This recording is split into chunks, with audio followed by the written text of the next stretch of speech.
Jolly Molly एक छोटी, शरारती लेकिन अच्छे दिल वाली गिलहरी थी। वह अपने परिवार के साथ जंगल में एक घने पेड़ पर रहती थी। पेड़ों की शाखाओं पर कूदना, नदी के किनारे बैठकर गाने गाना और स्वादिष्ट सूखे फल इकट्ठा करना उनकी पसंदीदा चीजें थीं। जंगल के सभी जानवर उससे प्यार करते थे, केवल एक चालाक लोमड़ी को छोड़कर। धूर्त लोमड़ी हमेशा चालाक जाल बुनने में व्यस्त रहती है। वह किसी तरह मौली को मूर्ख बनाकर उसका सारा खाना चुरा लेना चाहती थी।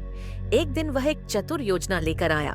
धूर्त लोमड़ी ने जंगल में अफवाह फैला दी कि नदी के किनारे एक जादुई पेड़ उग आया है, जिसके फल ऐसे हैं कि कोई भी जानवर खाकर जंगल का राजा बन सकता है। जब जूली मॉली ने यह सुना तो वह बहुत आश्चर्यचकित हुई और तुरंत पेड़ को देखने के लिए बाहर चली गई। लोमड़ी पहले ही नदी के पास जा चुकी थी और उसने एक गड्ढा खोदा और ऊपर से पत्तों से ढक दिया। जैसे ही जॉली मॉली वहां पहुंची, लोमड़ी मुस्कुराई और बोली, जॉली मॉली, आप बहुत चतुर और चतुर हैं। मुझे यकीन है कि आप यह जादुई फल पाने वाले पहले व्यक्ति हो सकते हैं। जूली मॉली को संदेह हुआ, लेकिन वह जिज्ञासा में आगे बढ़ी। जैसे ही उसने अंदर कदम रखा तो वह सीधे गड्ढे में जा गिरी। लोमड़ी जोर से हंसी। अब मैं तुम्हारा सारा खाना ले लूंगा, वह बोली और जूली चली गई, मॉली को असहाय छोड़कर। लेकिन जूली मॉली आसानी से हार मानने वालों में से नहीं थी।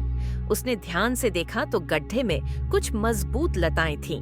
उसने झट से उन बैलों को पकड़ लिया और कुशलता पूर्वक बाहर आ गई। तभी उसे एक नुस्खा सूझा। वह जल्दी से अपने बिल में गई और वहां से स्वादिष्ट सूखे मेवे लेकर लोमड़ी की गुफा के पास रख दिए। थोड़ी देर में लोमड़ी की नजर खुशबू पर पड़ी और वह लालच में दौड़ती हुई आई। लेकिन जैसे ही उसने मेवे उठाने के लिए झुकने की कोशिश की, जॉली मॉली ने पेड़ की एक शाखा को हिला दिया और एक बड़ा नारियल लोमड़ी के ऊपर गिर गया। लोमड़ी चकित होकर भाग गई और जॉली मॉली हंसी। चालाक हमेशा काम नहीं करती, आपको सामान्य ज्ञान का उपयोग करना होगा। जॉली मॉली की चतुराई से जंगल के सभी जानवर बहुत खुश हुए और उसकी बुद्धिमत्ता की प्रशंसा करने लगे। उस दिन के बाद लोमड़ी ने कभी भी जॉली मॉली को मात देने की हिम्मत नहीं की। पाठ: लालच और धूर्तता हमेशा असफलता की ओर ले जाती है, जबकि बुद्धि और बुद्धिमत्ता हर समस्या का समाधान कर सकती है।